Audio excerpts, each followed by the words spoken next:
Committee meeting is being broadcasted on video and live stream, and there is media here as well. If anyone likes a copy, please reach out to administration or school committee. We'll be happy to give you one. To start off, approval of minutes. And just one fix to that. Yep. So item 11 in the future agenda.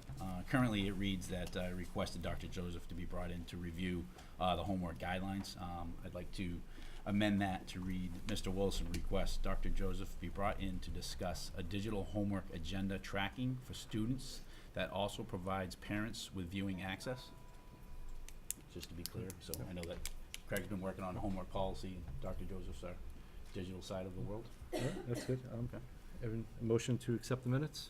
Motion by Jen, seconded by Megan. All in favor? Next on the agenda is announcements, correspondence, and distributions. Anyone have anything to talk about? Anything exciting? No? I have one announcement. I just want to share with the committee some administrative appointments and changes. First, I want to congratulate Lisa Kincaid, who's been appointed to serve as the SEL director for the Milford Public Schools. Lisa has served as an administrator of both Woodland Elementary School and Stacy Middle School. We are very excited that Ms. Kincaid will be leading the SEL initiatives across the district. Secondly, I've appointed Seth Wood to serve as the assistant principal at Woodland Elementary School.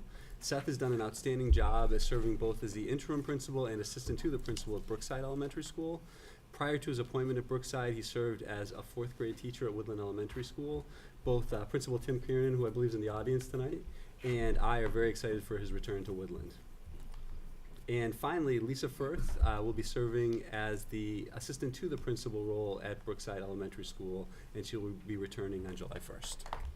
So this requires the district to begin searches for an assistant principal at Woodland Elementary School to replace Lisa Kincaid, who again is shifted to the SEL director position, and a principal search at Brookside Elementary School.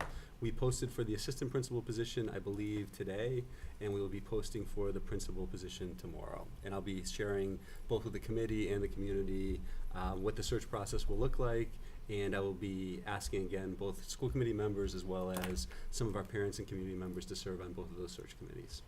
Thank you. Thank you, Kevin. Anybody else? Megan? Just briefly, Joe, I had an opportunity to attend Hawk University last Saturday, and I just wanted to thank the Educational Foundation and Craig Consigley and others who organized it. I thought it was a fantastic event, and I encourage anyone who has an opportunity to attend future ones. It was really well thought out, and there were sort of tracks for everyone in terms of what your area of interest was, so I just wanted to say thank you. I thought it was a great event. Very good. Sorry I missed it, but I'm glad it turned out very well. Anybody else? No? All right, next item on the agenda is invitation to speak. Full house and not a sound. Nice. All right, next on the agenda is Stacy Middle School student recognition. What do we got? Who wants to present these students? Come on up. Come up to the stage, Holly. right there, either one of those seats. Okay. Put on the hot spot. Excellent. Hello, everybody. I just wanted to recognize some Stacy Middle School students that are part of French Club. First of all, they raised $1,000 for Tree of Hope in Haiti, and I'm very, very proud of them. They organized the event from start to finish, and their enthusiasm and persistence was astounding. I also would like to recognize 8 students who participated in the National French exam. We have 4 honorable mentions, and we have 4 medalists. And so I'd like to present medals and certificates to those students, if that's okay. Excellent. Absolutely. Fantastic. Absolutely. Thank you very much.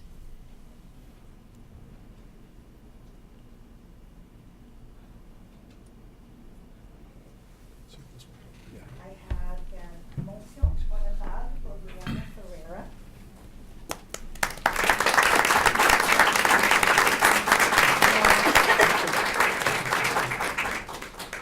Brianna, we also have a little gift for you as well. Oh, thank you. Seamus Stoker.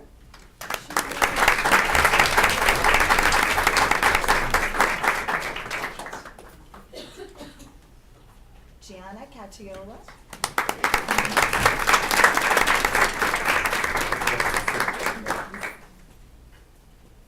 If you guys want to pause for a second too, so your parents can take a picture, that's kind of nice. Merci beaucoup. I'm seeing them struggling back there. Stephanie Moore.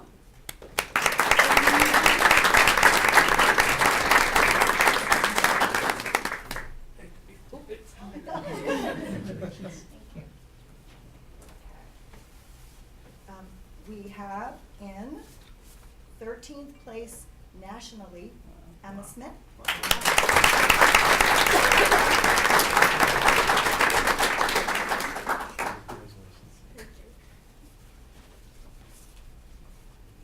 We have placing 11th nationally, Paige Oliveri.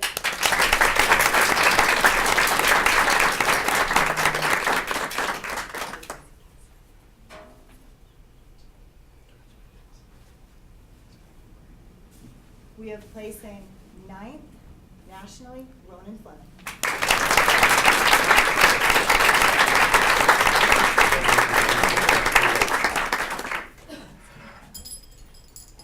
And this might be for the kids that raised money for Haiti. So should I have them come up? Absolutely. Okay. Could my kids that did a great job with Haiti come on up? All right, I'll announce you, right? Shayla Osmanovic.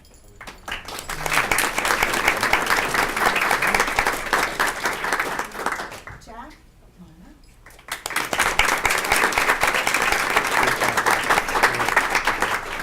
Connor Harrison, come on up. Mark Madison.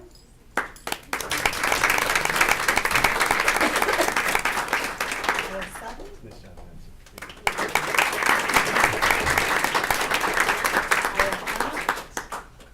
Alex Hannah.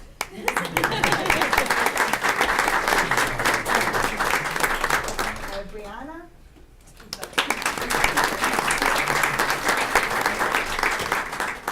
Gianna.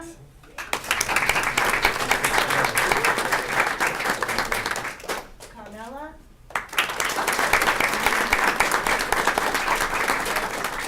Logan. Stephanie.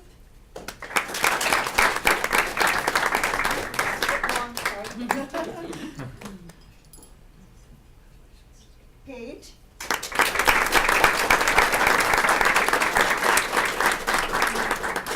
Claudia Fitzgerald.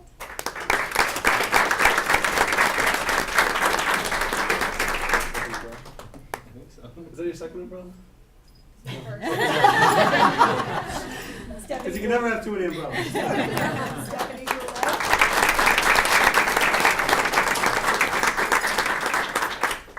Did I get everybody? Oh, come on up, Hannah. Sorry about that.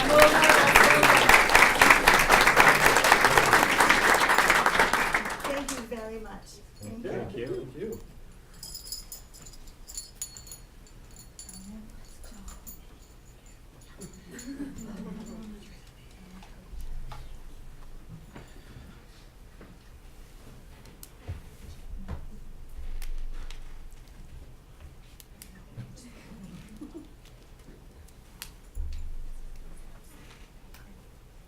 Holly, before we go real quick, I just wanted to open up the committee if they have any questions or want to ask anything Sure, about the kids. So if you want to or whatever. jump back Oh, up, I'm Holly. jumping back, okay. If anyone has any questions.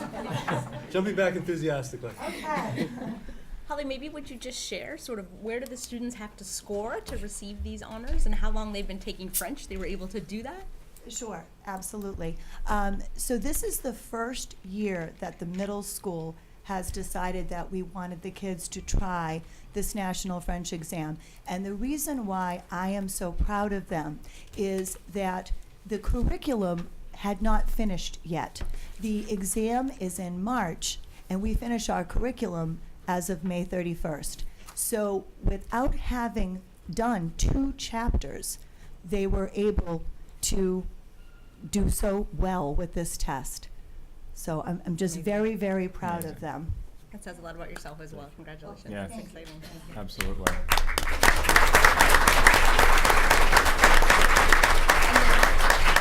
Maybe just for the students that raised so much money, what was the fundraising activity? Sure. Absolutely. The kids came up with what's called Change for Change. So they each took a homeroom. They gave that homeroom a container that was decorated in a French manner. And each week they collected all the change. I should say they collected it daily, and then at the end of the week they would bring it to me. We would count it. We had a big contest. We had a big pizza party for the winning homeroom, and this was 6th, 7th, and 8th grade.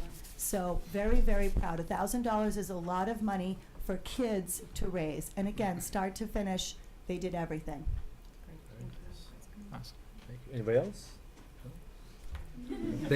Thank you. Thank you. Kids, thank you. Congratulations. Thank you.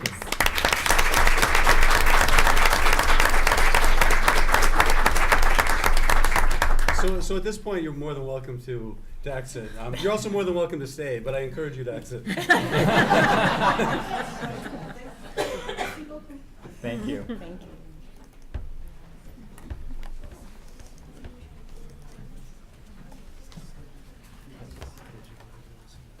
So, I'll announce you and Jen will check their That's what I thought you said. And we may have a principal or two that might share some stories on the teachers. You know, Tim's here. I think he might be here to talk about his retirement.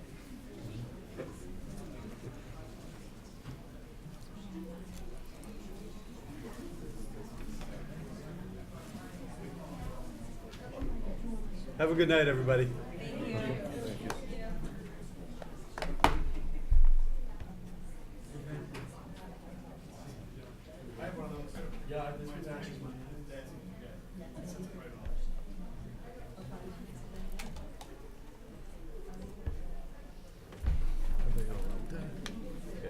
The retirees, I think, are outside.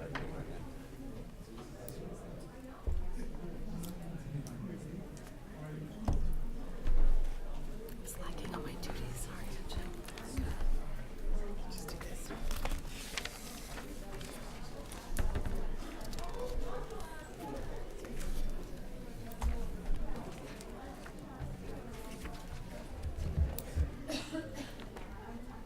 Do we want to pass over it?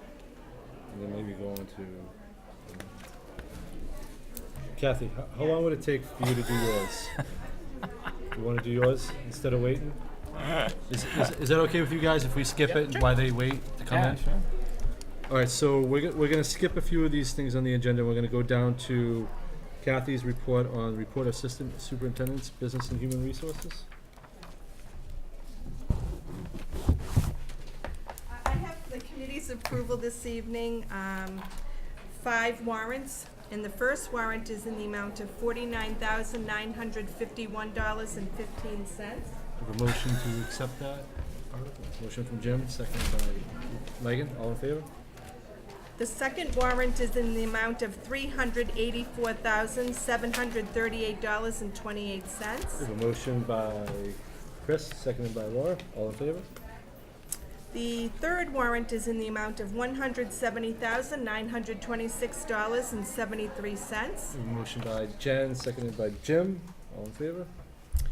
The next warrant is in the amount of $4,065.38. I get a motion by Jim, seconded by Chris. All in favor? The last warrant is in the amount of $11,228.82. Motion by Laura, seconded by Megan. All in favor? The committee also has the second to the last financial update. We do have, as you can see on the bottom line, we are just meeting our needs and will end the year solvent. We do have a few areas of the contract that we have to meet in the next couple weeks that are not considered an expense that we can encumber. However, they are contractual and we will have to pay those. Moving forward, we will finish the year with facilities, spending the remaining of their funds for projects, and we will close the year at the end of the year with probably very little to nothing. As you know, it was a very difficult year between our out-of-districts increased as well as our out-of-district transportation. Therefore, we will move those funds in July to balance our budget.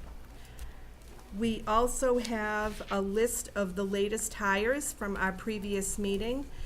No vote is required. It is for your information only. Okay, just got there. And the final request is an out-of-state travel request for myself for the time September 21st to the 24th to attend the School Business International annual conference in Orlando, which will have great topics such as the new E-rate funding guidelines at the federal level, as well as student activity account information and personnel issues in the workplace, as well as many others. And that does require a vote. Do I have a motion to let Kathy do whatever she wants? Yep. Motioned by Jim, seconded by Jen. All in favor? Thank you. He's so And there used are to two raising his gifts. hand, he can't help it. I just go like this. Make my anyway. own motion, whatever.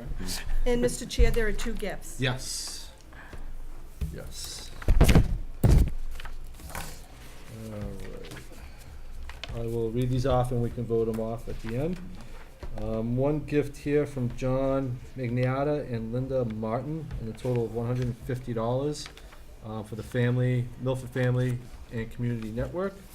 Thank you. And the other one is from Nicholas and Jamie Coutone in the amount of $25, also for the Family and Community Network as well. Can I get a motion to accept these gifts? Motion by Chris, seconded by Laura. All in favor? Thank you, Kathy. So, can we do the facilities real quick? All right, so the teachers, the next one we're going to do is the facilities update. Teachers are still out there gathering, they're still waiting on a few, so we'll do that one after. Rob Quinn, how are you, sir? Good, thank you. So, Mr. Chairman, before Rob starts, I'm going to ask Rob to give an update to the committee on the cleanup efforts at the high school based on the vandalism that happened this week, and maybe you can just share a few things and kind of what the process has been, Rob. Sure. The front of the school was cleaned up immediately. We had to hold off on addressing the turf field and the concession stand for concern of warranty issues. We had to make sure that we checked with the manufacturer to ensure that what we were doing wasn't going to be a detriment to the product. Today, by 3 o'clock, all of the graffiti was primed and prepped, and by tomorrow by noon, the graffiti will be off all of the buildings. And the turf, which is under warranty, the manufacturer's coming out tomorrow around 2 o'clock to remove that. So hopefully, if we don't get any weather tomorrow, by the end of the day tomorrow, it'll be complete. Great, thank you. Awesome. Thank you, Rob. Thank you, Rob. How's everyone doing? All right, so you got in front of you, have a brief plan of what we've accomplished in FY17 per building, and what we hope, some of the projects we hope to accomplish in 18. So for the new members of the committee, this top little piece, the annual maintenance, this is done throughout the district, every building, every year. We test all the fire alarms, the extinguishers, the sprinkler systems, the kitchen exhaust ducts get cleaned and inspected. The kitchen fire suppression systems get inspected. All the backflow devices throughout the buildings get inspected and tested. The gymnasiums have an inspection done on them, the climbing walls, the playgrounds. All the boilers are opened, cleaned, inspected by an insurance company in the state, closed. Same with the elevators, they all get inspected. We have multiple roofs that are still under warranty, and those roofs all actually get inspected twice a year. We resurface the gym floors and PM all the HVAC equipment, which is bearings, belts, filters, and so forth. And then I put on here the ADA faucet upgrades because what we try to do in the district is anytime we make a change, even to a building of this age, we try to bring it as close to present day code as we can. So if we have to replace a faucet, a door handle, or anything, we try to bring it up to as close to present day code as possible. Some aspects of this building and Memorial, it can't be done, but like I said, that's our goal. So we'll move on to the high school. Some projects that were completed. We replaced the stage lighting with LED, and we replaced the controller that's run out of the booth up top. Jeremy Folster actually handled the whole job. I just wrote the PO, so I shouldn't take any credit for that. all the rigging was replaced and all the curtains have been replaced as well in the auditorium. The high school, 99% of the lines in the high school, heating lines, are steel lines. And they're beginning to deteriorate to the point where we're cutting them out and replacing them with copper. It's just the nature of the beast when the building's this old. So that's never ending, actually. We just continue to do it. It's not something the public sees or we can go look at and smile, but the reality is it's continuing here, always leaking, cutting out, replacing. And we always do our best to put copper back in so we can eliminate those steel leaks. We cabled the entire school, including the Shining Star, for wireless access points. We took out some Cat 5 cabling, replaced it with Cat 6. And we continue to install ceiling-mounted interactive projectors in the classrooms. We had to retube boiler number 3 at the end of this heating season. We have 3 boilers here at the high school. They're steel tube boilers, so we had to retube boiler number 3. And then we just finished installing some IP cameras in the kitchen. So those are some of the quick projects that we've done over the past 9, 12 months. And projects that we're looking to accomplish in the next fiscal year is we want to hit another phase of the auditorium seating. We took a year off from that so that we could accomplish the rigging and the lighting. So I want to get back on that and do another phase of that. The front steps, the front concrete steps when you come into the building here, we've made multiple patches to those. I think it's to the point now where they're deteriorating to the that they need to be cut out. At least the center section needs to be cut out and completely re-poured. So I'm working on getting some numbers on that, and also adding some new railings to the front. The science labs here at the high school, this is a pretty big one. The administration has voiced that they'd like to get these science labs upgraded. I'm working with the administration now on what their needs are, and our goal is to continue to do that throughout the school year. We lost circuit B on the auditorium chiller, so we need to replace that compressor. And we've done this throughout the district. We've installed VFDs on all the air handlers and any large motor. What a VFD is it's a variable speed drive that it's used for energy efficiency. It senses a load, and if there's not as much of a load as at peak time, it'll slow that motor down and ends up saving us energy. We're in the process of constructing, much like we have at the front of the school here, a security vestibule in the Shining Star, so that whoever gets buzzed into either the preschool or to the FRC, they need to clear, and much like we do here at the other and at the other schools. The administration of the high school is looking to a minimum get one more classroom. I think Josh is looking for more than one, and he also is looking for some office space. So we've reviewed a couple of options, an upper A wing and in the guidance area. Josh and I will finalize that probably by the end of the week, if not early next week, and then we'll start working on that over the summer. And then again, unfortunately, with the vandalism we just had, we're back on maybe more cameras, which I think is a good thing to a point, but I have to be cautious as to how much money we spend on that, because we don't really recoup that money always, you know. So we'll move on to Memorial. Memorial School, we finished the last phase of the heating lines at a below grade. We had to cut out all the heating lines. There's actually a crawl space under the school. We had to cut out all those heating lines and replace, again, we replaced that with copper. Again, all the classrooms, the goal of the district is to get these interactive projectors in all the classrooms. We continued that. Replacing carpet over there is continuous. We upgraded all the interior lighting to LED and exterior.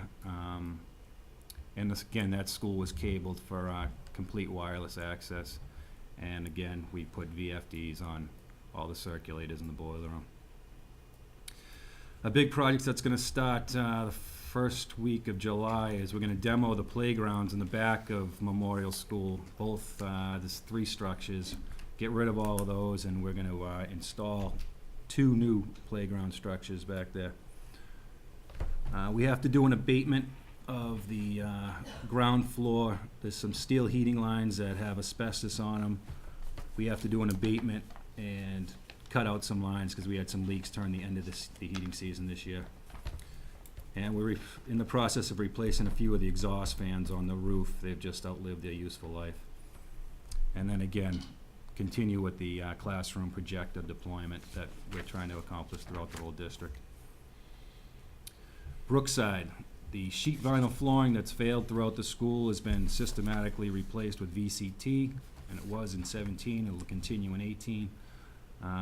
Again, the interactive projectors, the nice thing about Brookside is Brookside was futured for these projectors, so we already have the power in the ceiling and all the cabling that's required.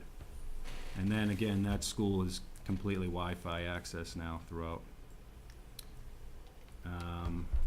Stacy's a lot of work. We updated the interior lighting to LED. The school is complete, cabled again for the Wi-Fi. We're continuing the interactive projectors there as well.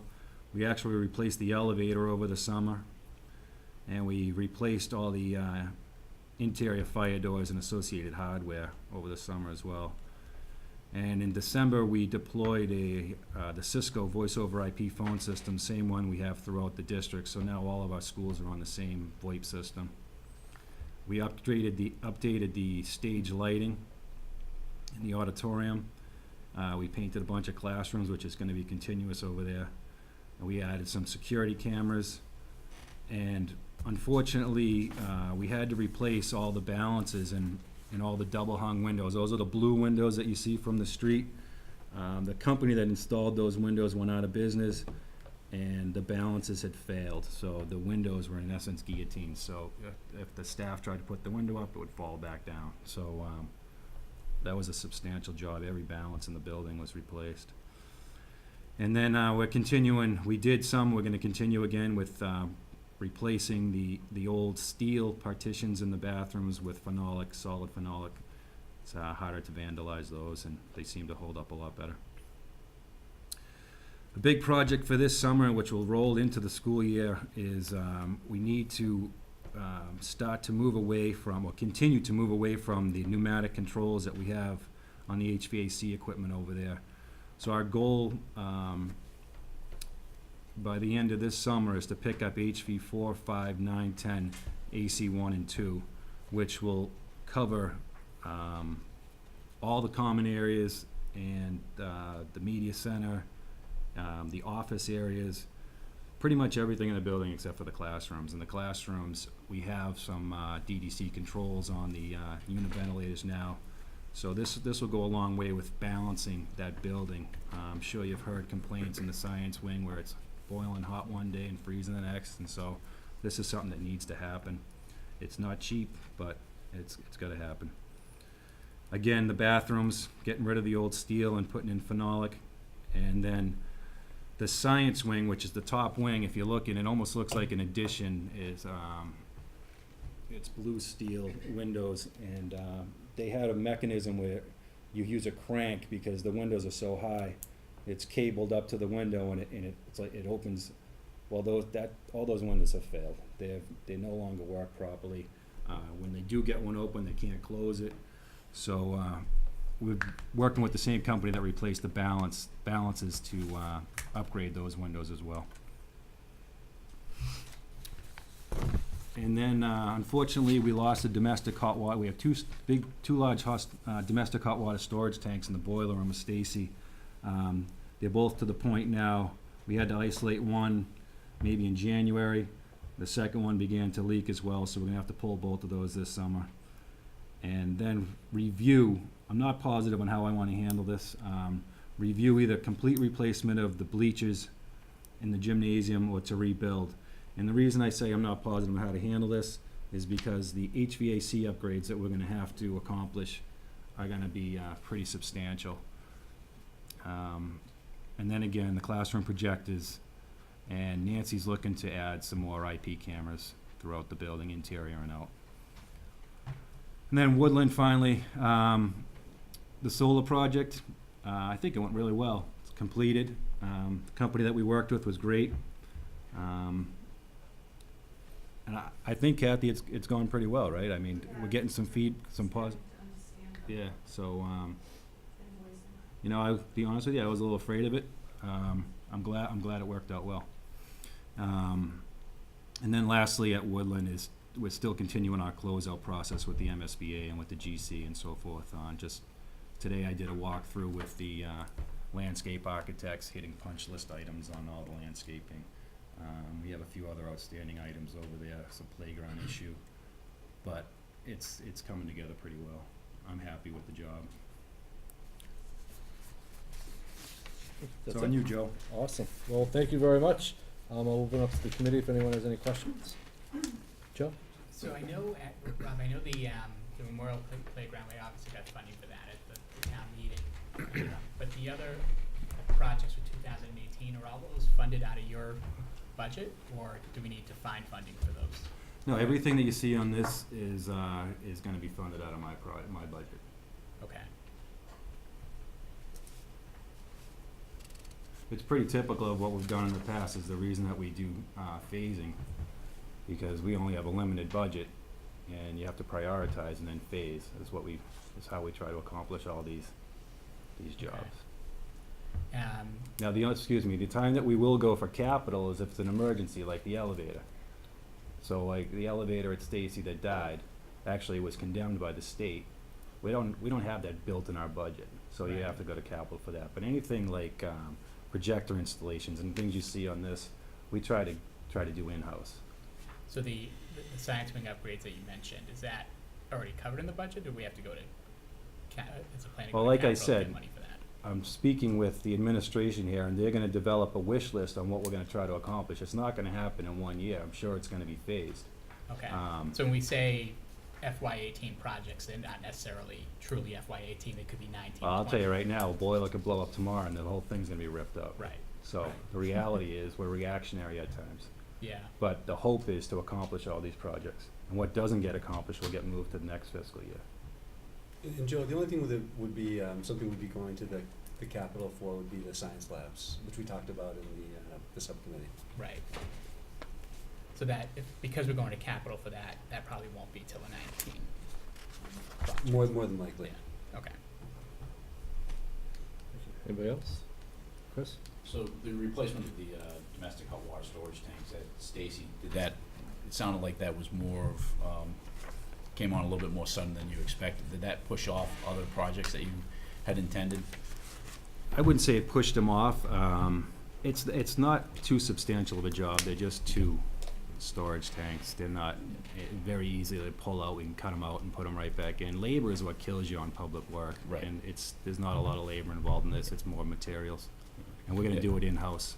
Yeah. So it shouldn't be too substantial of a Okay. cost. Yeah, just obviously, yeah, we're looking at, some of the science wing upgrades, and things of that nature, so certainly just wanted to see if you had money allocated for science wings upgrades, but then all of a sudden, something like the storage tanks comes up, does it change those priorities? So that's what I Well, was trying so- to get a sense on that. What I try to do is I meet with the administration at each building, and they tell me what their priorities are. Okay, and I have a budget, and I lay out the budget, and Kathy and I, typically, we hit big projects in March, because that's when you get through the winter and you know where you're gonna stand, you know what you've lost, because most of the heavy equipment takes a beating throughout the winter. Right. So then we try to hit those projects. Is what I believe Kathy was alluding to when she looked over at me and said, maintenance is ready to write his POs, because I haven't done that yet for to hit these projects that we wanna hit. So, I would never move education in order, like, something that's gonna help education, unless it was a safety issue, or an issue that we'd be concerned that we wouldn't have heat, or something to that effect. So, the priority is first the administration and the kids, and then we pick up the rest as we go. Megan? Sorry. Hey, Rob, I'm Megan. Nice Hi, to how are meet you? you. Nice to Thanks meet for you. the presentation. So this is a total newbie question. Could you just speak to the size of your team? And is all of this work something that we do internally, or do we outsource some of it? Well, we have a custodial staff, which I consider part of the team. And then I have 2 maintenance guys that report directly to me. But what's worked out nice is there's also an IT technician, and we sort of all work together. So the team, I mean, I guess you could say you have a maintenance department, you have an IT department, but it all tends to blend, and we all seem to work together fairly well. I try to keep as much in-house as I can, but we do have to sub some stuff out. Sure.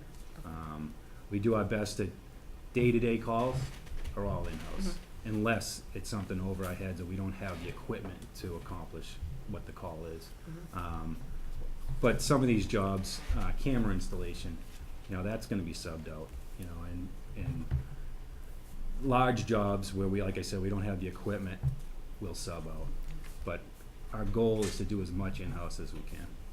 Okay. Specifically on the maintenance side, I would think a lot of the work is responding to issues that come up. Do you use some sort of ticketing system, or sort of how do you track? Yeah, there's the system that we use throughout the district is called School Dude. Okay. So a staff member can log on and populate the screen with whatever their issue is. Let's say there's a light out, so they'll put classroom 12 Brookside, light out, whatever.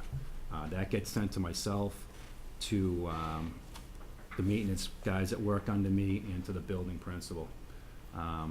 We then prioritize those because there's a lot that come in, and we have the ability to check boxes that will say complete, parts on order, or too bad. So that's pretty much how it works. Okay. And do you But I'll tell you, excuse me, yeah. I'd say that's a third of the stuff we do. Yep. 2/3 don't make like Lisa Burns called me yesterday at 5 o'clock. Room, I think it was 18, was flooding. She didn't put it into School Dude. It was like, Yep. oh, get over here, we're flooding. Got So it. we lost a line, a freshwater line, and that's continuous. But I'd say the School Dude, what it's doing for us is that I don't want to downplay it, but more of the minor issues that are day-to-day that a teacher sees in their classroom. The major stuff like that tank that we just talked about, that's not getting in School Dude. The major work that nobody sees, that's behind the scenes, I just pretty much handle on my own.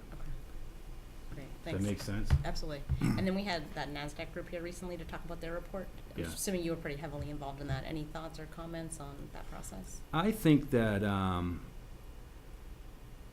this is the one that was generated, so, on the long-range educational plan? Exactly. My only thought on the process is, I just hope that everyone understands the age of the buildings, and the age mainly of this building, and the fact that, there comes a point when you're spending good money the wrong way, okay? And I would also like to say that I've heard comments about a renovation. I'm not too sure a building of this size, and in this, condition would be cost effective to do a renovation. I would think a tear down and rebuild, or rebuild adjacent to the building would probably be the most cost effective way with the best product in the end. So, Thanks. In addition to this, do you have sort of like a 5-year plan in terms of like expected costs? Because to me, we would need to layer that on to what they've done to you know say- what, we have 5-year plan, the long-range plans, we've generated a lot of them. We have generated some with, costs associated with them. I would have to say probably over the last 3 years, those costs they need updating. Okay. Right now, because, steel, and there's been such changes in the cost of, equipment and so forth, so I think that those plans need updating. But I think the reality is, there's not much equipment in this building that hasn't outlived its useful life. And so we can make 300 reports. You can ask me, how long do you think the rooftop units are gonna run? Well, they've run longer than they're expected to have run. So that's reality. And other than Woodland and Brookside, our other schools are all, they're all sort of in the same boat. I mean, people think that Stacy was a renovation 5 years ago. It was in 1995. So these buildings are, they've got some age to them. So, But I think that those numbers should be reviewed a little bit. I just think it would be helpful, given, obviously, we don't have a checkbook this size, that we'd like to do the things that Right. we do. So as we start to have the conversations with FinCom and others in terms of what needs to come forward, it'd probably be helpful to have some updates there. Okay. Thanks. Just to add to that, so obviously we have the 10-year capital plan that we share with FinCom on a regular basis, and every school has the big ticket items, right? The roof, the boilers, the Right. windows. And when we look at the capital plan, we see that in there for Stacy and for the high school, but we don't necessarily see anything in there for the other schools. And is it because we expect those things to last beyond the next 10 years, or should we talk about putting that in the plan at some point just as a placeholder so that it's on everyone's radar? I don't think it's a bad idea. I mean, like I said, the reality is that a lot of it's reactionary. Not all of it, but a lot of it's reactionary. Code changes and so forth will change things. But yeah, we can put it out there. I think that the glaring issues are Stacy in the high school. Right. And FinCom only wants to hear so much. So, how much do you want to give them? Yeah. I'd rather give them more than not enough, because the refrigerator here was a great example, right? They pushed back saying, why wasn't this on anyone's radar? The thing's 45 years old. Well, it's probably needed to be replaced 15 years ago, but we were able to maintain it and, Right. and extend the life, and that's why it wasn't in the plan, but it caught everybody by surprise. So if we can put some of these things in the plan and just keep pushing them off and pushing them off and pushing them off, at least they're on the radar, we're talking about it, so that when it eventually breaks down, needs to be replaced, it's not a surprise to anyone. I think we had a pretty substantial plan the last time. We do, we missed the freezer though, in all fairness. Yeah, And right. I think of that is because we didn't bring Carla or the lunch department director into the 10-year plan. So that's how it got missed. We kind of look as Carla being a little separate in, because they are a revolving account and they fund their own needs. But that, something as big as a freezer, her cafeteria revolving is not gonna be able to fund that type of a capital item. So we missed the boat on that one.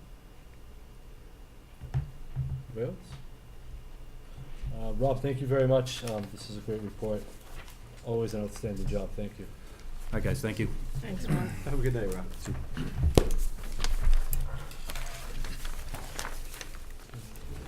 All right.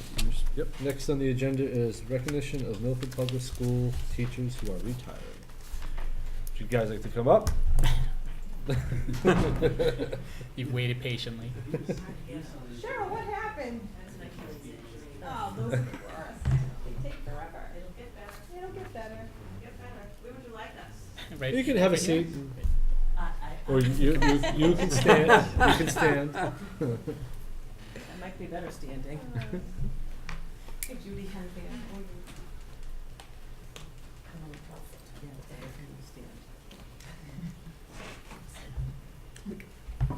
So I'm gonna just have you guys introduce yourselves really quickly, and then I'm gonna say a few words. We've got just a little bit of recognition for you. Great. So maybe we'll start here. Judy Shea, the business department at the high school. I'm Valerie Tessastini, and I work at Brookside School as a special needs teacher. I'm Anita Burden, I'm a third grade teacher at Woodland. Deborah Baisley, I'm a special ed teacher here at the high school. My name is Cheryl Quinn, and I'm a reading specialist at Memorial. Well, thank you for coming, guys. It's pretty cool that you guys have been here for so long, and you've taught a lot of Joey, don't kids look at here. me like that. We go back and forth, and I want to throw this out there. We go back and forth of saying how many years of service. And I don't think we're gonna do that tonight. But I can tell you one thing, there are Yelled 3 at me. people sitting She did yell here at that you. were in high school when I taught at the high school. So I've been around a while. So can I ask you before we just recognize you really quickly, just to kind of maybe share one memory or maybe say something? Maybe we'll start with Judy. Okay, sure. I started out at Stacy, and I was there for a year and a half, and then I got brought up to the high school. And I think being flexible has made me successful. I've taught all kinds of classes and courses and places in the building, and I've had a cart. I've done, all of those types of things, and that just keeps you thinking like it's gone by so quickly because of all of the activity and the things and the kids. The kids are awesome. And so I think that being able, it's such a large building and you're going around and you're meeting lots of people, and that makes every day a nice time to come in and see friends and kids and so forth. So it's been a real pleasure to be here. Great. Val? For me, I've been pre-K through 2. I started out with Shining Star way back in 1991, and that was, I just enjoyed that so much. There's so much success, and it was just so exciting to see how much that the program has grown. And then I merged over to Brookside, and I like that. I like being there too. Let's see. I think I've always been in special ed in Milford. So got some good memories, and I can't think of anything at the moment. I used to teach special ed, and I taught in the portables, and I was having the kids do jumping jacks one time, and there was a family of skunks underneath, and they sprayed. That's my memory. That's something never to That forget. one stinks. You love it though. I can't help it. I can't help it. Oh, no. I came to education a little late. I went back and got a master's when I was in my 50s. So this was the first and only place that I taught as a teacher, special ed teacher, and I've enjoyed it. I mean, the staff here is great. As a special ed teacher in the inclusion, I get to go around to all the different classes and get to see teachers and how they do things, and you know, they do a good job here. So I guess that's my memory. Okay, and I forgot Josh. I just looked at you. Yeah, and Tim. I mean, there are many people in this room that. That sounded kind of threatening, Cheryl. I don't know, it's not threatening, but it's like, I look around and I'm very proud to see all of these people in the positions that they're at, and they all went through Milford High when I was at Milford High. So I think that's my biggest thing, is I was lucky enough to teach at 7 different grade levels in the district, 20 at the high school, and 13 at Memorial. And I'm gonna miss the kids the most. It's been wonderful. Does anyone want to say anything to these teachers before they start? Yeah, thank you for your service to our community. As a parent with children in our school system, indebted gratitude for all your years of service. So, thank you very much. Thank you. You're welcome. I just want to say the same thing. What an amazing amount of educational impact just right here in this room. So what an amazing amount of, again, I'm gonna run out of words, joy and experience that you've brought to the district. So thank you very much. I'll just add, we talk so much about curriculum and technology, and all these things are so important, but at the end of the day, it comes down to who's standing in front of that classroom, and the district is great because of people like yourself. So thanks for being there for our kids. I'm just going to say, over the years, I'm sure you've seen many, many things change in your profession, because they just simply have, and kids have changed and families have. But I think your word, flexible, kind of sums up everything you need in this profession, in addition to loving the kids and being passionate about what you do. So thank you all for your years of flexibility and loving students and contributing. Thank you. And you clearly have left a lasting impression on so many students in our community, and I hope you enjoy your time off going forward. I'll also say congratulations. Thank you so much for your years of service to the district. Yes, thank you all. And I've got nice little letters for you for recognition, if you don't mind if I hand them out to you. Congratulations. And thank you for guiding me. Don't give up on it yet. Congratulations. Good luck. Here we go. Congratulations. Take care. Good luck. Nice to see you. Thank you. And last but not least, thank you, ladies. I have to come over and say sorry. Thank you so much. Thank you. For all that Thank you do you. for our kids in Milford. Yeah, don't trip, please. Thank you. I have your door. I know. I feel left out, you weren't my teacher. We want to lose you on this wire show. I promise I won't. All right. Absolutely. If you can move her, We move can her go around. around. Yeah, this box is a little scary. Thank you so much. Thank you. Thank you. Good luck, Cheryl. Thank you. Bye, Greg. Thank you.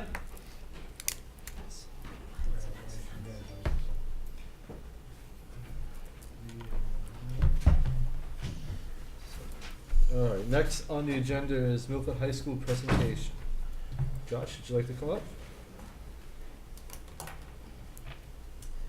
Good evening. Good evening. I'm pleased to have with me tonight Randy Monahan. Randy is the co-chair of our School Improvement Council. He's a parent of 2 students at Milford High School, and delighted that he could join me tonight. Have a few different things that we'll talk about that all have sort of come through our School Improvement Council. The first is proposed changes to our handbook for the upcoming school year. The second is a brief update on our progress on the current year school improvement plan. After that, I'll share with you the school improvement plan for the coming year. And lastly, I'll just give you a brief update on college acceptances for members of the class of 2018. So in the packet that you received in advance, there was a copy of our current handbook, along with proposed revisions to the handbook. I don't want to give a detailed discussion of each, but I'd just like to kind of briefly overview each of them. If you have any questions or concerns, I'd be happy to address them. The first proposed change is quite simple around college visitation policies. We presently excuse 3 absences for college visits for seniors, and I would propose that we extend that to juniors as well. I think it's consistent with the college readiness push that we've been making at Milford High School, and I think it'll benefit our students and families to get out and visit campuses early and often. The second and the third both are with regards to a section of the handbook called the grading procedure. The first proposed change relates to the consequences that we assign to students for excessive absenteeism. The system as it currently stands is that students may lose academic credit in classes that they earn passing grades in for excessive absenteeism. And the system that we're proposing is modeled on one that's been in use at Belmont High School for some time. And I don't think it's limited to Belmont. That happens to be where I sort of learned of this system, where it essentially gives students a chance to make amends in subsequent terms if they've not met our expectations for attendance in the current term. And I think in addition to it giving students an opportunity to make amends, it provides a more immediate consequence for students. I think that delayed consequences, such as having completed a full year of school, only then to learn that you're going to lose credits, is not a particularly effective way to change behavior with adolescents. So I think a more immediate consequence with a chance to make amends is more developmentally appropriate for high school students. The third proposed change is also related to grading procedure. It came to my attention thanks to a parent earlier this year that we had discrepancies in multiple documents as to what our grading procedures were. We had a program of studies document that said one thing, we had a handbook that said another thing, and we had a NEASC report from last year that said yet a third thing. So it was important that we work to provide a single and clear statement of our grading expectations. This is a fairly detailed and somewhat kind of technical section. What I'll just say in brief is that we're trying to provide a balance of consistency across classes and subjects with enough flexibility for instructors to come up with a scheme that meets the individual needs of their subjects and classes.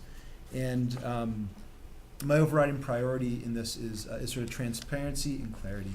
I want students and families at the beginning of the school year to be able to read a syllabus and to be able to read the handbook and understand in no uncertain terms sort of what the rules of the game are. The fourth proposed change is with regards to the discipline code. Our handbook as it currently stands, to be candid with you, is a bit of an anomaly with regards to discipline. In my previous position, I studied handbooks quite extensively. And what we have in our current handbook is a 9-page table which lists out, I believe, 43 different types of misconduct. And along with each of these types of misconduct, there's a list of consequences. In some cases, the consequences listed are very, very specific and precise. And in other cases, it includes every conceivable consequence that we could have here at school. And this is all preceded by sort of multiple statements that amount to caveats, saying that really in all cases, discipline is subject to the discretion of the principal, and that the principal can consider the individual facts of the case, which is simply a statement of both sort of statute and common law as it's regards to school discipline. So what I would propose is that we eliminate this 9-page table and have simply a statement of principles, which says that when we do need to discipline students, that we're going to consider the degree and the frequency and the circumstances surrounding the incident, and that our guiding principles here is that consequences should be proportional, and that they'll be progressive, meaning that the way that we respond to a student the first time they've not met expectations is very different than the way that we respond to a student the third time that they don't meet expectations.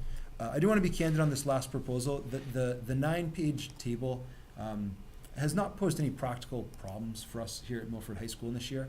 However, I would like to have a handbook that when one reads it, it's coherent and logical and sensible. And I think right now, the fact that we have these sort of multiple statements describing the discretion of the principal, and then we have this table in which some offenses are assigned, hyper-specific consequences, and where others it's every conceivable consequence. I think there's some ambiguity and some tension within the language, and I think a more, again, sort of coherent, straightforward, logical, and frankly honest approach is to say that, we're going to consider the individual facts of each case, and that proportionality and sort of a progressive approach are really going to be the guiding principles in how we do discipline. So let me just pause there and see if you have any questions or concerns about any of those proposed changes. Megan? I just had a question on the absence one where Mhm. the grade. That seems new Mhm. in terms of it says we could do that before, but I don't know that we really were. In terms of the credit loss? Yeah, exactly. Yeah. So one of the things that I learned when I came here in the fall is that this particular policy had been implemented without consistency, and that was Okay. very troubling for me. One of the reasons that it was implemented without consistency is teachers had to submit a paper form indicating that this student had passed my class, but they'd exceeded the number of permissible absences. And I had a young woman who came to me in the fall appealing to me to restore her credits for a course in which she had passed. She had earned a C in the class, but had lost all 6 of the credits, which prompted me to ask a number of questions and sort of investigate our data. And once I got into the data, it was very clear that we had many students in similar circumstances who had not lost credits, and so that was very concerning to me.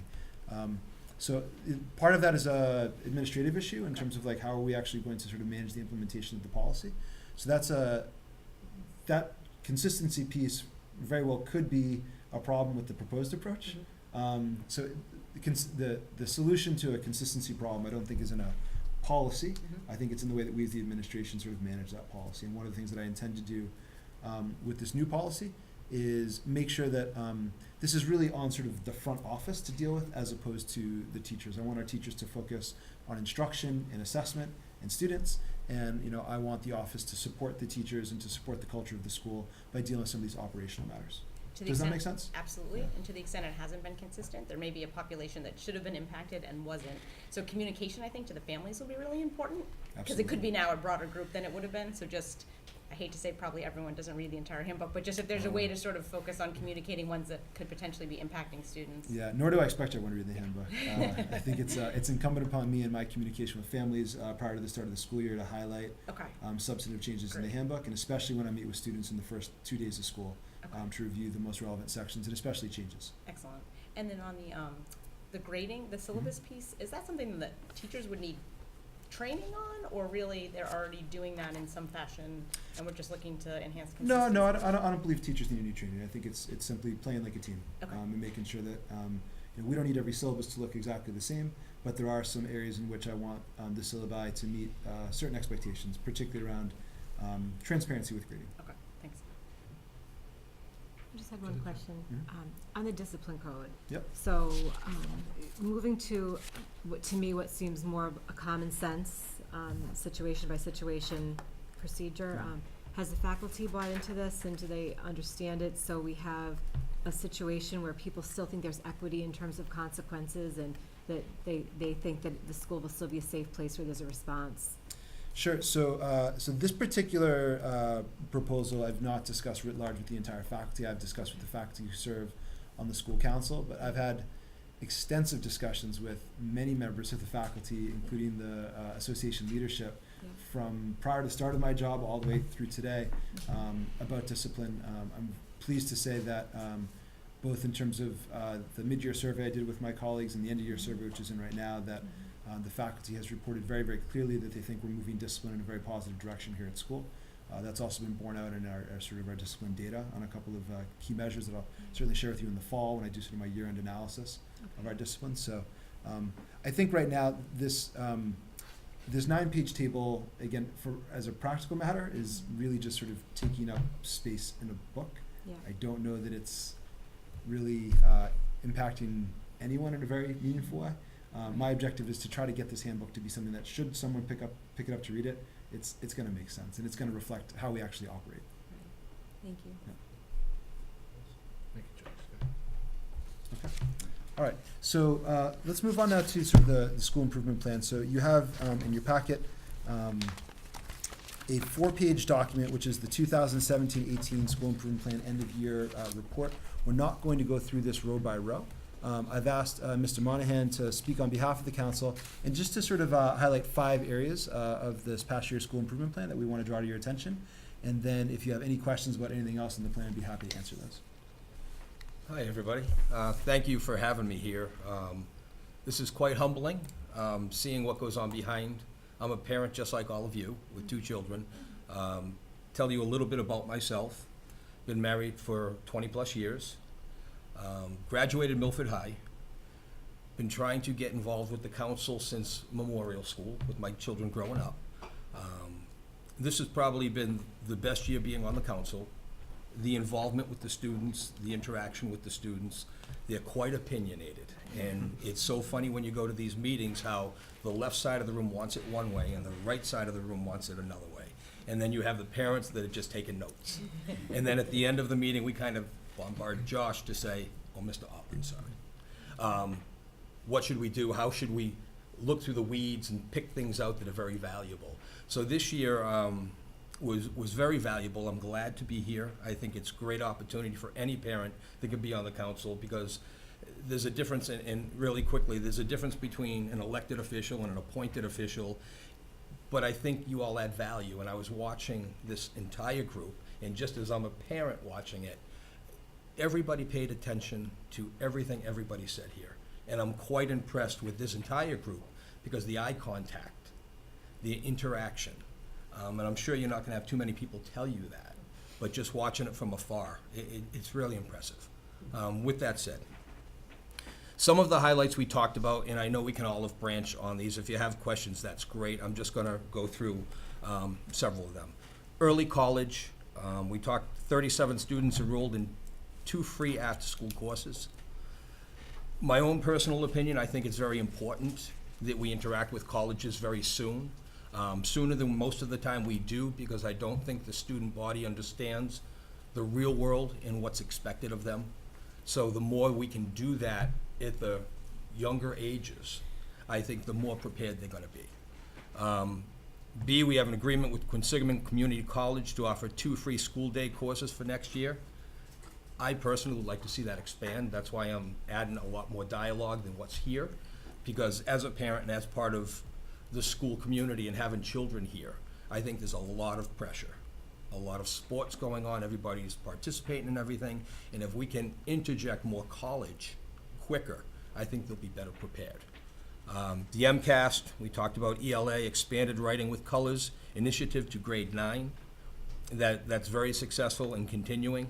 We'd like it to continue.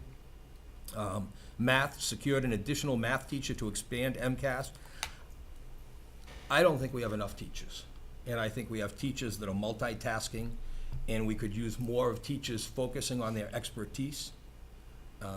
My own personal opinion, again, from hearing all of the council members talk about different things, I think the learning with math is huge, and the more we can expand on that, the better our student body would be. Common planning time, built master scheduled common planning time for 23 teachers.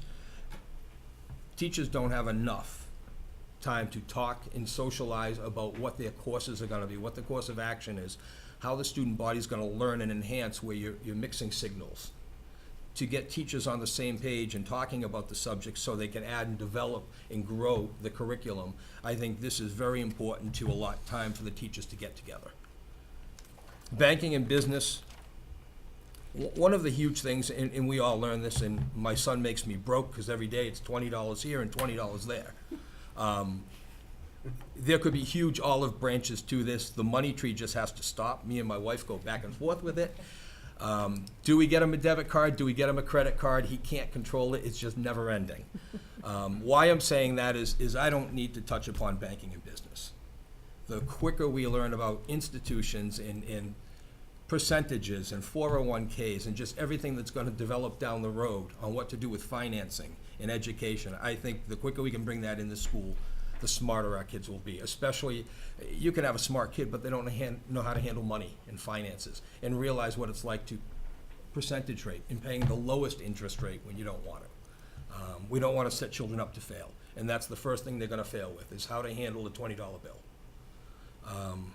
Technology integration, develop reliable, robust wireless infrastructure. To me, we're just getting with the times. Everybody has phones. The communication is horrible if you're not texting somebody.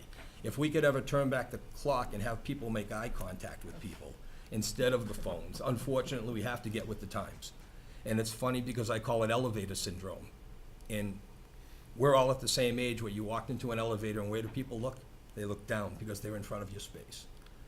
Now all the kids don't need an elevator for that. They're looking down at their phones walking and they're not looking up. I wouldn't know how to get a date in this day and age. I don't know how they're going to survive. There's all kinds of apps for that. Absolutely. So I think that's very important. And one thing I think that helped my daughter as a freshman is the Chromebooks. I think to get with the times, everybody's talking about laptops and computers. The children now are smarter than we were growing up. And if we pull that away from them and don't give them Chromebooks, they're not going to know what to do in the business world at all. And I think there's more to this and more olive branches to learning how to use computers and having Chromebooks to develop them into the business world, because that's the real world out there. If you have any questions, please let me know. I tried to branch off some of this stuff. It's more integral than what you're seeing here, and everything basically has much more subtitles. But I think, in my opinion, you understand how important some of this stuff is. So thank you, Randy. Yeah, so before we sort of look ahead to the upcoming school year, any questions about our work in the past year as it relates to the school improvement plan? I don't have a question. It's really just a comment. First of all, you've obviously paid yourself very close attention to everything that's gone on in the meetings you've attended. It's very clear, but I mean, this is a lot of pages, Josh, of a lot of work that's been accomplished in 1 year's time. And I know that when you're new, part of your job is to sit back and pay attention and take in information, but I don't think a lot of first-year people have the ability to gather the troops and make as much progress as has been made in this past year. So Thank you. I really congratulations to you and your team and the whole council, because the work you've done has obviously resulted in a lot of really good programs and improvements. Thank you. Anybody else? So that's looking past, and this was a school improvement plan that I inherited. I had nothing to do with writing it. So I want to take you next very briefly through the proposed school improvement plan for next year. This is a one-page table in your packet, and so I'm going to be sort of deliberately brief. And if you have any questions, I'd be happy to answer them. And I'm excited about this because this is one that I got to write. This wasn't the one that I inherited. So as Mr. Mon had stated, we've reached an agreement with Quinsigamond Community College to launch 2 school-day free early college classes next year. This is part of what we hope is going to be an early college academy, which will be a 2-year program for students that they can start in their junior year, continue into their senior year, where students will have the opportunity to complete somewhere between 6 to 10 college classes at no cost before they complete Milford High School. So that's one of my top priorities for next year, is to get that academy up and running and to have the momentum to carry forward. Secondly, we're launching 2 new Project Lead the Way programs next year. We received a grant this year that Ms. Cicely Tucker successfully wrote and led. We're launching new courses in computer science and biomedical science. These are the first of course sequences in both of these fields. So in the coming 3 years, we'll be rolling out additional courses in both computer science and biomedical science. Rob Kuhn was talking earlier about some of the upgrades that we hope to make to our science labs, and this is to support STEM education more broadly, but particularly to help us build out biomedical science classes here at Milford High School. We will be launching a brand new building trades program next year. I'm very, very pleased that we've partnered with the Greater Boston Builders and Remodelers Association and the National Home Builders Institute to bring a building trades program here to Milford High School. My hope is that this is the course we're launching next year is going to be the first of a 2-year course sequence for students that's going to help them develop valuable skills for those students that are going direct into the workforce from Milford High School. We'll also be launching the second year of our business and banking program. I was very fortunate in my first year to walk in and see this brand new bank that had been constructed in the lobby, and there was this exciting partnership with Milford Federal. But I also learned somewhat intimidated to learn when I found out that this was to be a 2-year program and there wasn't really a plan laid out for the second year. We've established what I think is a very exciting plan for the second year. I'm very thankful to Mr. Caller and Mr. Legore for helping be liaisons to Milton Caterpillar and Dell EMC. And I'm very thankful that next year we're going to be partnering with Dell EMC, Milton Caterpillar, Milford Federal Savings and Loan Association, Consigli Construction, and Waters Corporation to provide our business students with an opportunity to go out into the field and have, I think, very rich field study opportunities at 5 leading local employers. And so I think it's going to give our students a chance to really study business in a way that very few high school students anywhere get to study. So I'm excited to tell you more about that next year as we roll it out. This summer we'll be working to complete an assessment audit. This is primarily an administrative task where I'll be working with the administrative team to do an in-depth study of the assessments that our teachers are administering. I think this is a powerful window into what's happening in our classroom, and this will help us plan our professional development for the coming year. We're also going to develop a curriculum review process. This is going to build on the work that was started before I came in terms of curriculum mapping to make sure that that work is proceeding in a very deliberate, purposeful, and effective manner. I hope that we're going to be piloting interim benchmark assessments in 1 or 2 of our math courses next year. Many schools that have made substantial gains in standardized test scores have used interim benchmark assessments as sort of a key lever for moving students' achievement as measured on standardized tests, and we'll be working very hard, I hope, next year in our Algebra 1 and our geometry courses to pilot this approach.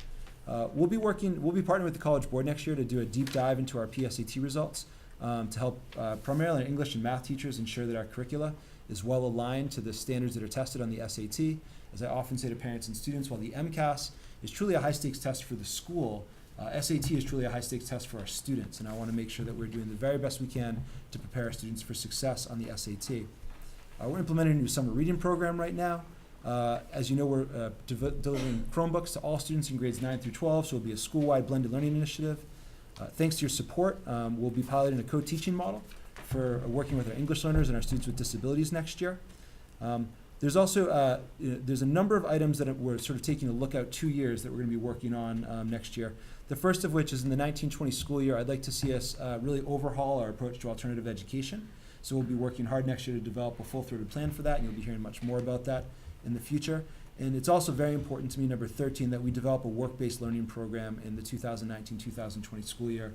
While you've heard a lot from me this year about college readiness, I'm also really want to focus on our career readiness programming and ensuring that for students who are going direct into the workforce, that they have an opportunity to do work-based learning for credit while in high school, so they can develop both the hard and soft skills and the networks, so that should they go into the workforce directly after high school, they're positioned for success.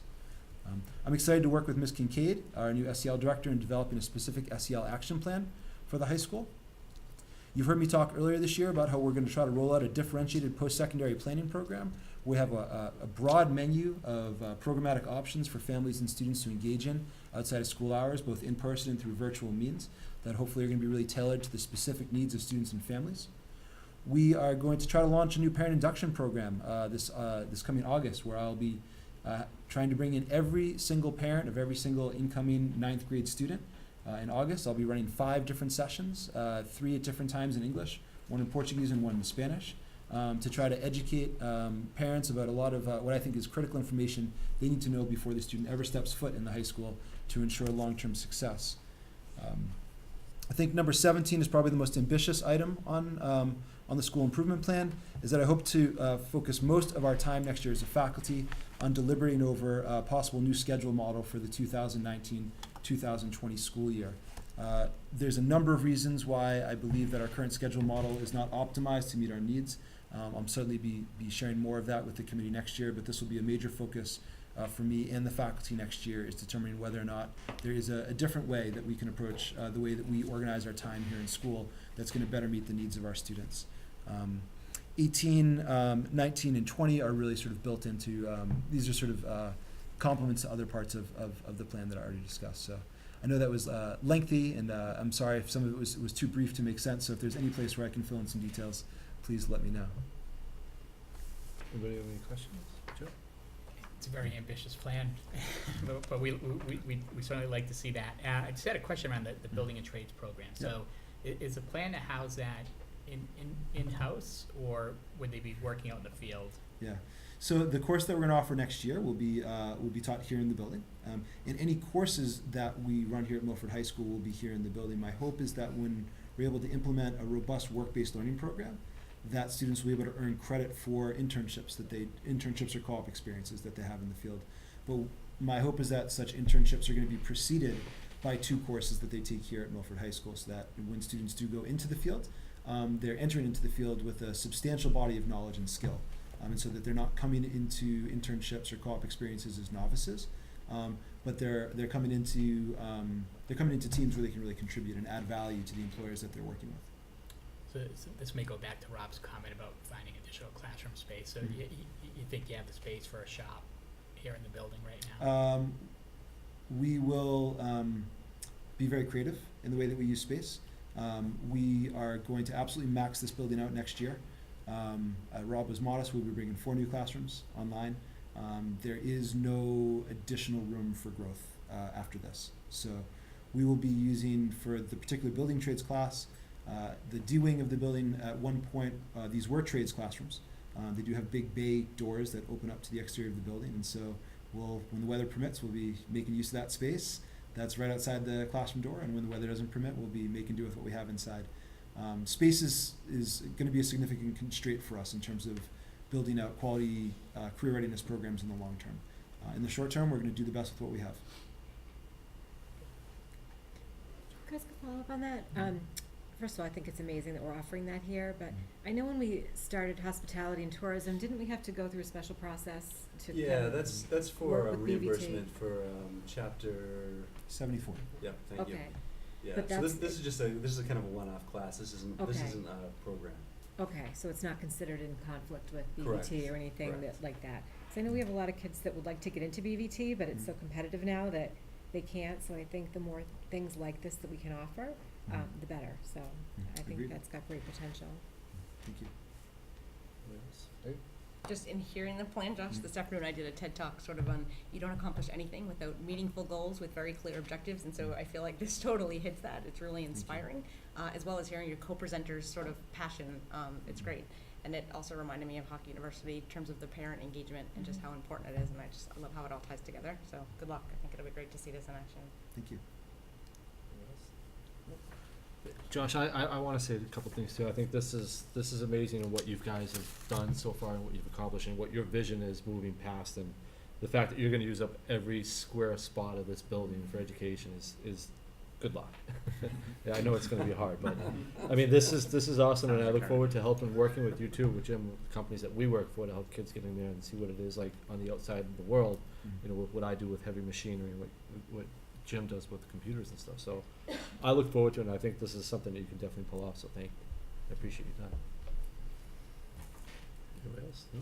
You know, if I can just throw one thing Sure. in. One of the things I love the direction we're going in, and I love the fact that you share my passion for all the things we're doing. That, like, to me, that's awesome to hear from, you know, a parent perspective. I appreciate it. But we're really trying to bring that kind of relevance and rigor to the high school in programs like the second year of the business and banking program, the business trades, bringing early college courses in, are serving a lot of different students with a lot of different needs. And you know, people say you can't be all things to all people, but we really do, because every kid gets one shot at high school, and we want to make sure the opportunities are there to get them to where they want to go. And I think Josh and his team are doing an outstanding job of moving us in that direction. So thank you. Anybody else? I'll just add, when Josh and I first met Kevin, he talked about setting students up for lifelong success, and like that, this is exactly what this is to me. And you know, as a parent, maybe you think it's college, but it's not necessarily, and so I think it's fabulous that we're doing that for everyone who attends our school. I agree, 100%, and I love it. Nobody else? So, are you all set? I am, yeah. Just Before you head out, we have to make a motion to accept the school improvement plan and student handbook. Do I have a motion? Motion by Jim, seconded by Joe. All in favor? Thank you. And just in closing, you know, now that I come to the end of my first year, this committee has been incredibly supportive of me with each and every request that I've made, and you know, I'm really grateful for that. You know, we're very fortunate to have a committee like this that is such strong advocates for our students here in Milford. So thank you very much for all your support this year, and looking forward to continuing in the future. Josh, you had listed the colleges. I do, yes, thank you, Megan. So yes, at the end of your packet, it's the last part of our presentation this evening. There is a list of, I believe, 74 or 75 different colleges where our students were accepted. I would like to just highlight a number of the most selective colleges and universities that our students have been accepted to, because I think it is a testament to the caliber of our academic program here at Milford High School. Bates College, Boston College, Boston University, Case Western Reserve University, Colby College, College of the Holy Cross, George Washington University, Middlebury College, New York University, Providence College, Smith College, Tufts University, the United States Merchant Marine Academy, the University of Connecticut, the University of Massachusetts at Amherst, and Worcester Polytechnic Institute. We're very, very proud of our graduating class and all of their achievements, and we wish our students all the best wherever they're going next. But I do want to highlight our students who've been accepted to some of the most prestigious and selective colleges and universities in the United States of America. It is very clear to me 1 year in, and I say this very proudly as a Milford High School graduate and as the principal as well, that when we have students who come to our school and they aim to achieve at the highest levels, we will give them wings and help them fly. And I think that this list is very clearly a testament to that, and I'm very proud of that and very pleased that that's where we're at here at Milford High School right now. Thank you, Josh. All right, thank you, folks. Thank you. Nice job, guys.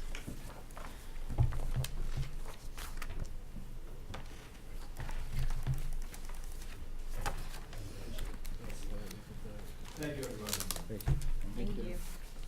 All right, next on the agenda, if I'm correct, is subcommittee updates, marketing and communications. No? No other than each other, because I didn't make the last one. All right, so however, I would like to actually take like 10 seconds, and Josh's program that he so eloquently went through in his overview is amazing. So if we could just take it like one step down and talk about the field visits, the interviews. Just for example, I can showcase what we're looking to do at Dell EMC. And we did have representatives from CAT, Milford Fed, Waters, and then Consigli is also involved in it. And so the philosophy is to give a very broad overview of each organization so that the students, the goal was, and Josh eloquently put it, I want a student to be able to walk into college, going into a business program, being well ahead of their peers.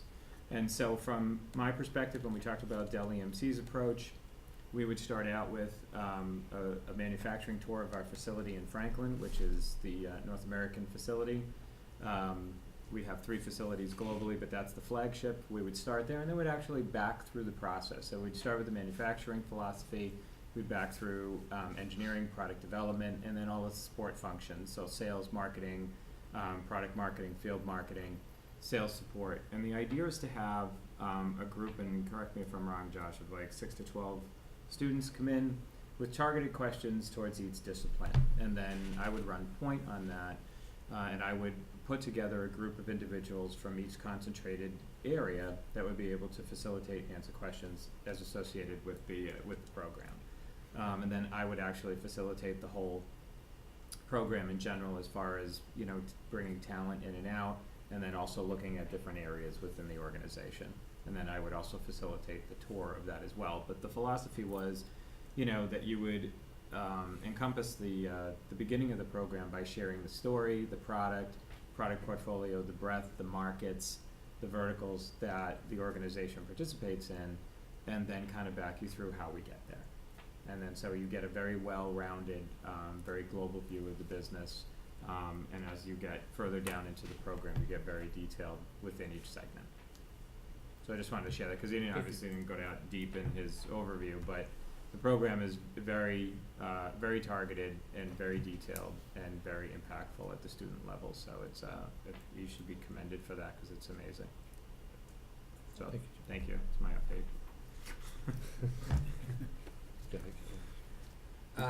Just to add, we did kind of an overview of the year's activities in terms of some of the transition events and some of the plans for next year.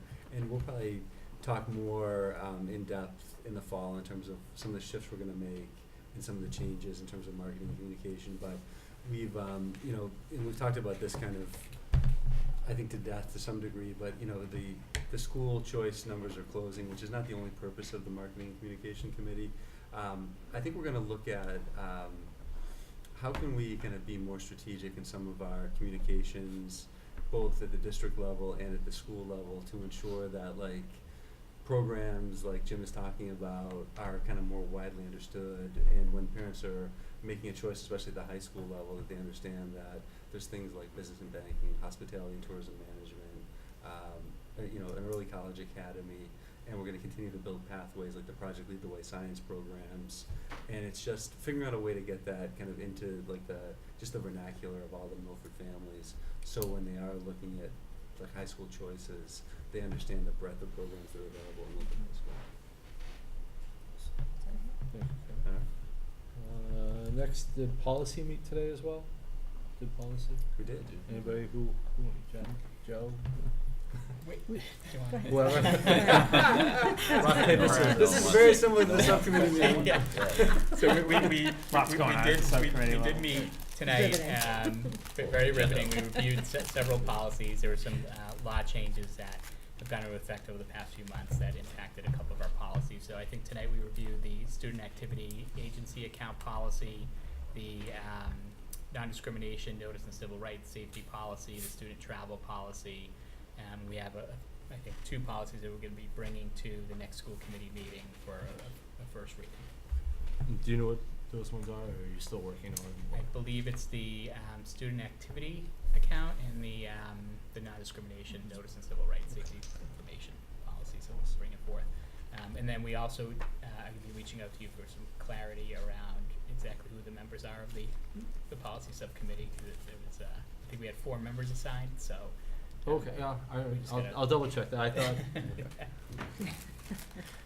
I thought it was okay, but I'll double check and check. Thank you. Alright, next on the agenda is future agenda items. Anybody wanna add anything for future agenda items?